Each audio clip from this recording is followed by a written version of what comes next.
Bismillahirrahmanirrahim. Alhamdulillahi rabbil alamin. Salatu wassalamu ala Rasulillah ma ba'd. Allahumma anfa'na bima 'allamtana wa 'allimna ma yanfa'una wa zidna ilman. Allahumma nas'aluka ilman nafi'an wa rizqan thayyiban wa amalan mutaqabbalan. Allahumma faqqihna fid din wa 'allimna ta'wil. Assalamualaikum warahmatullahi wabarakatuh. Alhamdulillah yang senantiasa hendaknya membasahi lidah kita, khususnya di hari yang mulia ini. Kita kembali dihidupkan oleh Allah Azza wa Jalla, diberikan kesempatan agar senantiasa mencukupkan sesuatu yang kurang dari peribadatan kita kepada Allah Azza wa Jalla. Entah dari muamalah kita yang buruk, ibadah kita yang terus keluh kesah, dan keridhaan kita dalam berjumpa dengan Allah Azza wa Jalla sangat kurang. Maka dari itu hendaknya senantiasa di hari Jumat mengingatkan tentang hari akhirat. Sebagaimana kata Nabi sallallahu alaihi wasallam, bahwasanya tidaklah terjadi hari kiamat kecuali pada hari Jumat. Walaupun Jumatnya kita tidak ketahui Jumat apa yang dimaksudkan. Dan nanti manusia itu akan dibangkitkan pada hari Jumat. Dan hari Jumat adalah hari di mana sebaik-baik matahari terbit dari arah timurnya. Maka dari itu hendaknya kita bersyukur kembali kepada Allah Azza wa Jalla. Di pertemuan kali ini kita kembali dari kisah Nabi Yusuf alaihi salam. Setelah beliau dipenjara kurang lebih 9 tahun. 9 sampai 10 tahun. Ada yang mengatakan 9 tahunan. Kemudian dia dikeluarkan oleh raja disebabkan menakwilkan mimpi raja. Karena raja tidak puas hanya mengirimkan pasukannya untuk menakwilkan mimpinya, akhirnya dia dipanggil oleh raja. Kemudian Nabi Yusuf mempersyaratkan agar dibersihkan namanya terlebih awal. Kemudian ingin keluar. Akhirnya Nabi Yusuf keluar setelah bersih namanya. Setelah dia keluar, maka raja memberikan kedudukan. Kedudukan yang sangat dekat dengan raja. Disebabkan diketahuinya bahwa dia tidak mudah terfitnah terhadap dunia. Bahwasanya Nabi Yusuf alaihissalam biasanya seseorang mampu dibingungkan oleh dunia, khususnya wanita-wanita cantik dari penduduk Mesir. Tapi Nabi Yusuf tidak terpengaruh sehingga raja mengatakan orang ini cocok jadi bendahara. Kenapa? Karena dia tidak mudah terfitnah dengan dunia. Sedangkan seorang bendahara jauh lebih utama ketika dia orangnya menjadi suhud.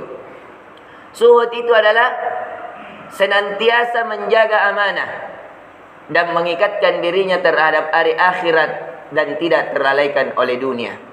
Itu yang dikatakan suhud. Akhirnya Nabi Yusuf alaihissalam diambil sebagai seorang bendaharawan. Sebagaimana firman Allah di dalam surah Yusuf ayat 54.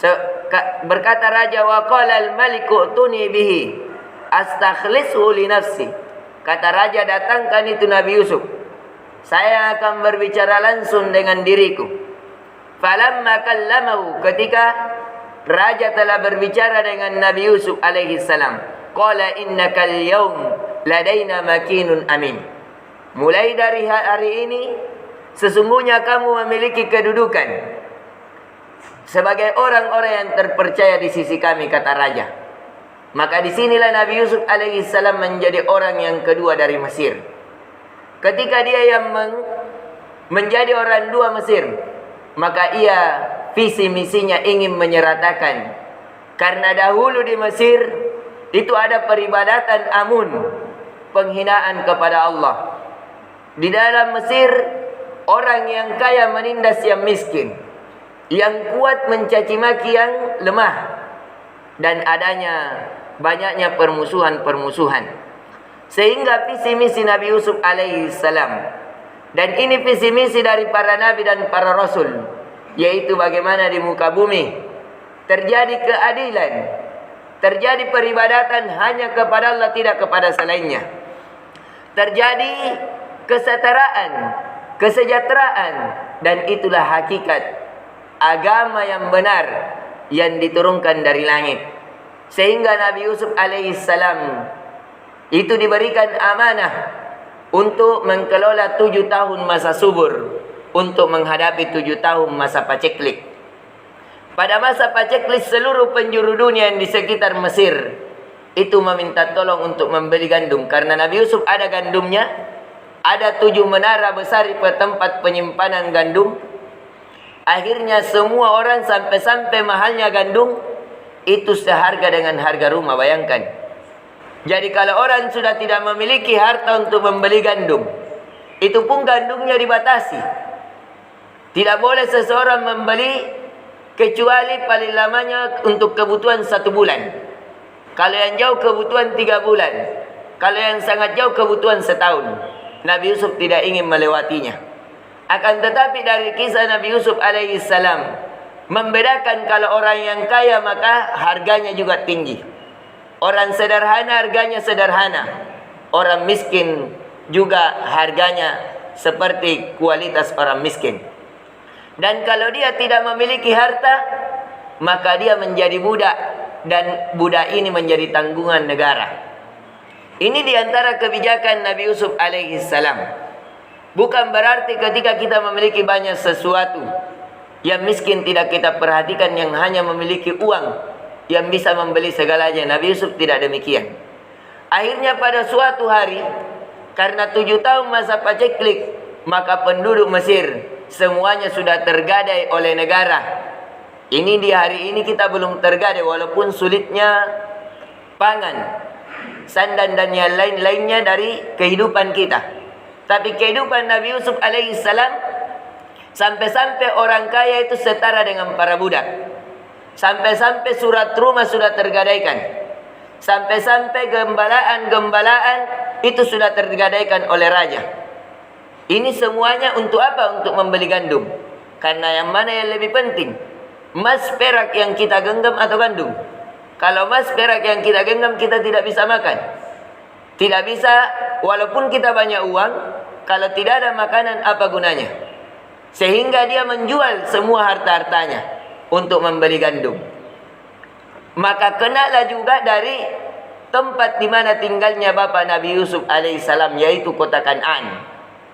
Akhirnya seluruh penduduk kota Kan'an mendatangi Mesir, yang dimana kita sudah ceritakan Kan'an kurang lebih 3-7 hari perjalanan. Kalau kuda cepat itu kurang lebih 3 hari.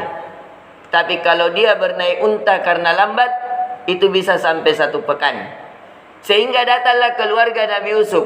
Nabi Yusuf menandai saudara-saudaranya, sehingga saudaranya diberikan lebih awal. Bahkan Nabi Yusuf mengetahuinya bahwa ini adalah saudara-saudaranya yang 10 yang datang. Akhirnya dia dijamu di kerajaan Nabi Yusuf. Merasalah dia bahwa dia dihormati oleh Nabi Yusuf, sehingga dia telah datang dan dimasukkan kembali uangnya. Nabi Yusuf tidak ambil uangnya, dan mempersyaratkan kalau dia ingin datang yang kedua kalinya, agar hendaknya ia membawa adiknya, yaitu Bunyamin. Saudara-saudaranya tidak tahu. Bahkan Nabi Yusuf mengancam, kalau Bunyamin tidak dibawa di hari berikutnya, 1 bulan setelah dia memberikan beras, memberikan gandum, maka Nabi Yusuf tidak memberikan gandum lagi, walaupun dia mendatangkan seluruh hartanya. Akhirnya mau tidak mau, para saudara ini meminta kepada bapaknya agar menemani Bunyamin. Akan tetapi bapaknya Yakub tidak memberikannya karena takut akan terjadi kejadian sebagaimana sewaktu kecilnya Nabi Yusuf. Saudara-saudaranya meminta agar pergi mengembala, namun Nabi Yusuf tak kunjung datang hingga 30 tahun lamanya. Mengapa? Karena Nabi Yusuf itu 30 tahun lamanya tidak pernah berjumpa dengan bapaknya Yakub. Karena dia dibesarkan oleh Sulaikha kurang lebih 15 tahun atau 10 tahunan. Dia di penjara kurang lebih juga 9 tahun. Jadi ada sekitar 20 tahunan. Dia juga kembali menjadi raja Masa subur ada 7 tahun. Berarti ada 27 tahun. Ditambah masa paceklik 20, ada 7 tahun. Berarti 14 tahun. Kurang lebih 34 tahun.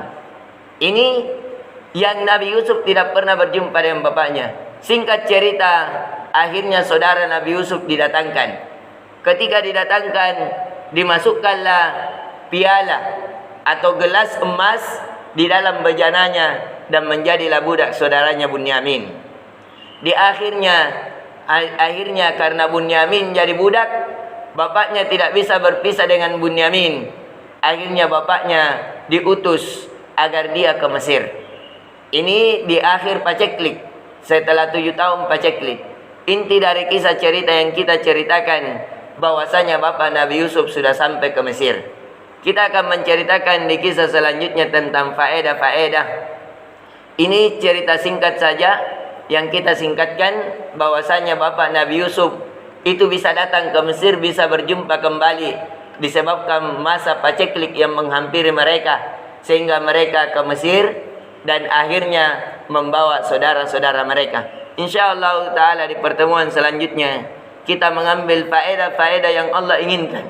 Kenapa Allah menginginkan memenjarakan nabinya?